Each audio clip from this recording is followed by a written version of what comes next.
आज जैसा कि आप सब लोगों को जानकारी है, भारतीय जनता पार्टी ने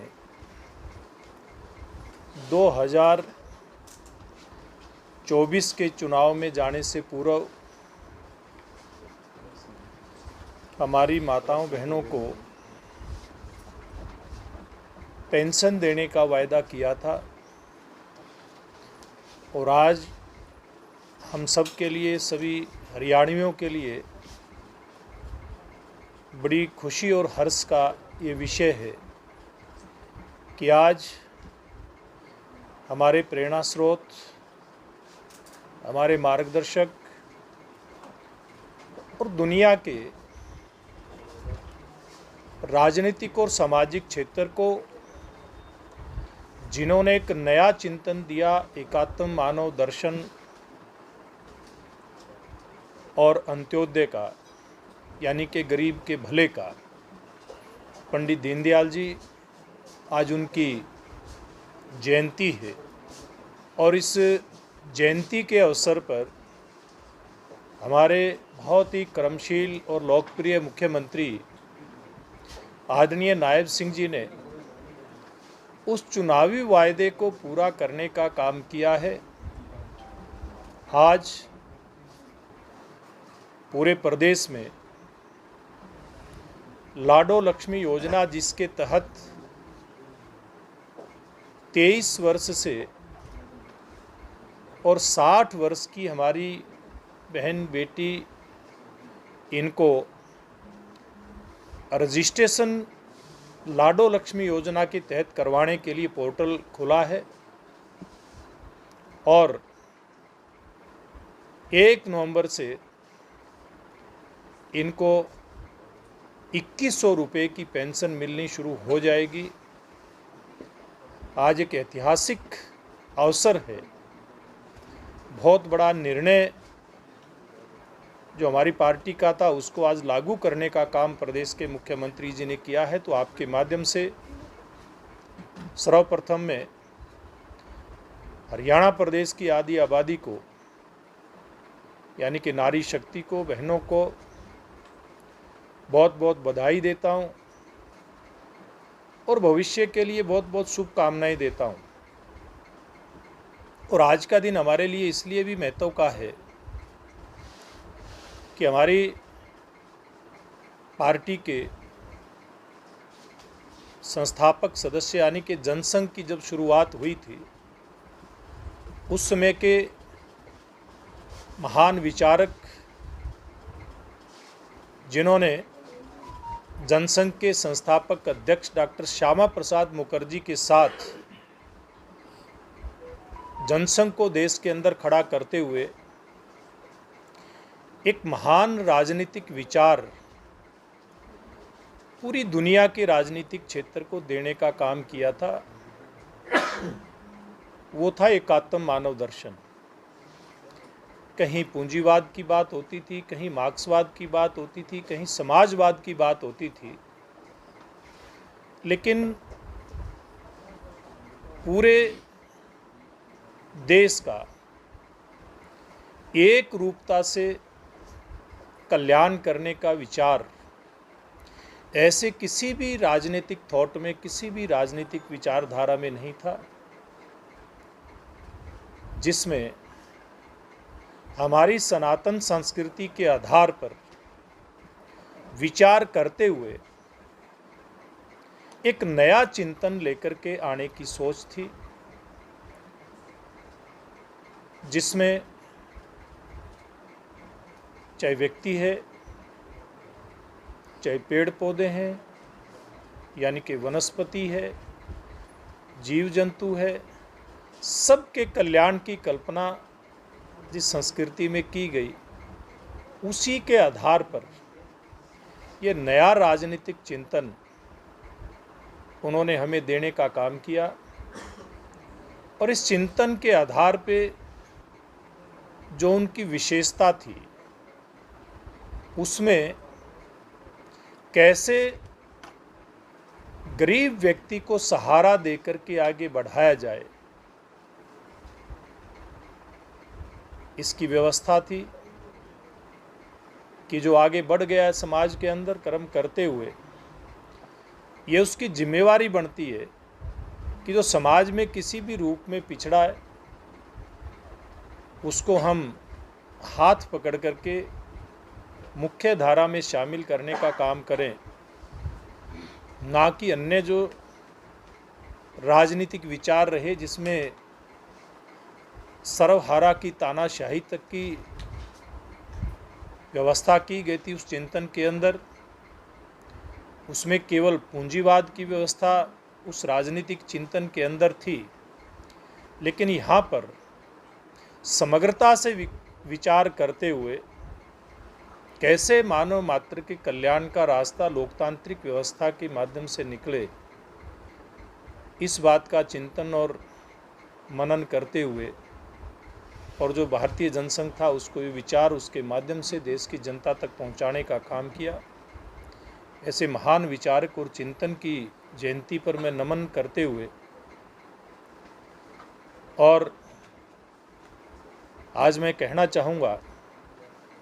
कि चाहे देश की सरकार नरेंद्र मोदी जी के नेतृत्व की हो या हरियाणा प्रदेश की सरकार वर्तमान में नायब सिंह जी के नेतृत्व की, पूर्व में मनोहर लाल जी के नेतृत्व की, इन दोनों ही सरकारों ने इस चिंतन के आधार पर काम करते हुए सबका साथ, सबका विकास, सबका विश्वास और सबका प्रयास इस नारे को सार्थक करते हुए आज देश को बुलंदियों पर लेकर के जाने का काम किया है। आज हम 2014 से पहले की 5 बीमारू अर्थव्यवस्थाओं की अगर तरफ ध्यान देते हैं तो हम उन 5 बीमारू अर्थव्यवस्थाओं में दुनिया में गिने जाते थे। आज वहाँ से निकल कर के इसी चिंतन के आधार पर गांव के गरीब किसान, महिला, युवा, ऐसे सभी 4 वर्गों को देश के विकास की मुख्य धारा में शामिल करते हुए प्रधानमंत्री जी ने दुनिया की सर्वश्रेष्ठ 4 अर्थव्यवस्थाओं के अंदर भारतवर्ष को ला करके खड़ा किया है। और अब देश के प्रधानमंत्री जी देश की 140 करोड़ जनता को साथ लेकर के, और जब आज़ादी के 100 वर्ष पूरे हों यानी कि 2047, उस समय हम विकसित राष्ट्रों की श्रेणी के अंदर जाकर के खड़े हों, इस बात का एक स्वप्न और एक कल्पना हम भारतवासियों को दिए, तो मैं विश्वास के साथ कह सकता हूँ कि जिस प्रकार के कार्यक्रम उनके नेतृत्व में लगातार चल रहे हैं, चाहे वो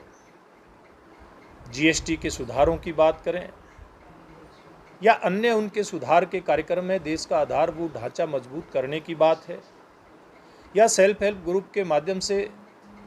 हमारी बहनों के छोटे छोटे ग्रुप बना करके उनको आर्थिक मदद दे करके उनको आत्मनिर्भर बनाते हुए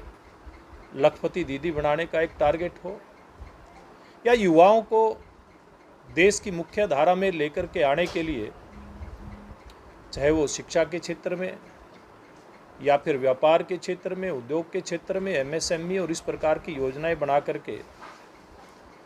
या फिर स्टार्टअप जैसे टारगेट दे करके, ऐसे सभी वर्गों को शामिल करते हुए ये लक्ष्य दिया गया है कि हम 2047 तक विकसित राष्ट्रों की श्रेणी में खड़े हों। तो मैं दावे के साथ ये बात कह सकता हूँ, जैसे हम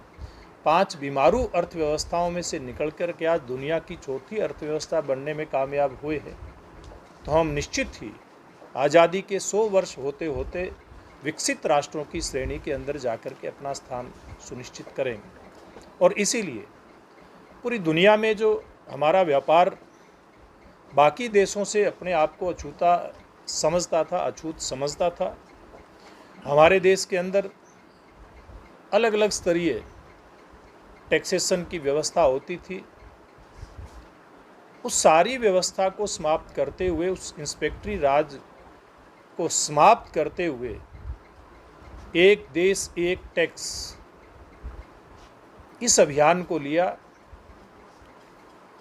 और जीएसटी व्यवस्था को लागू किया। उस समय विपक्ष के बहुत सारे दलों ने, बहुत सारे नेताओं ने इसकी कड़ी आलोचना की थी, बहुत कटु शब्दों में इस व्यवस्था की आलोचना करते थे, लेकिन अब इसमें जिस प्रकार से उन्होंने मुख्यतः 2 स्लैब रखी हैं, 5% और 18% की जीएसटी के लिए, उसके चलते जो कटु आलोचना इस जीएसटी व्यवस्था की करते थे, इसको लागू करने के लिए प्रधानमंत्री जी को 100 गालियां देते हुए नहीं थकते थे, आज वही इस बात का श्रेय लेने के लिए तैयार हैं कि इस व्यवस्था की शुरुआत तो कभी हमारे कार्यकाल में हुई थी। तो ऐसे ऐसे कदम उठा करके देश के प्रधानमंत्री जी ने हमारी अर्थव्यवस्था को मजबूत करते हुए और कैसे आम जन, गरीब, किसान, मजदूर तक इस व्यवस्था का लाभ पहुँचे, 22 सितंबर से इस नई जीएसटी की जो दरें हैं उस व्यवस्था को लागू करने का काम किया है। आज पूरे देश के अंदर हमारे व्यापारी भाई जीएसटी बचत उत्सव मना रहे हैं।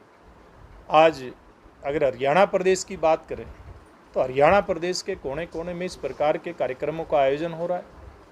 कहीं पर संगोष्ठियाँ हो रही हैं, कहीं पर व्यापारियों को जा कर के हम लोग बधाई दे रहे हैं, उनको पुष्प भेंट कर रहे हैं कि आप लोगों के लिए एक बड़ा जीएसटी बचत उत्सव आया है। और संयोग से, सौभाग्य से नवरात्र भी हैं, भविष्य में दशहरे का और दीपावली का त्यौहार भी आने वाला है। तो इस त्यौहार के सीज़न में हम सब के लिए मोदी जी ने भी और हमारे मुख्यमंत्री नायब जी ने भी एक बड़े उत्सव का अवसर हमें उपलब्ध करवाया है। तो ये विषय आज मैं यहाँ लेकर के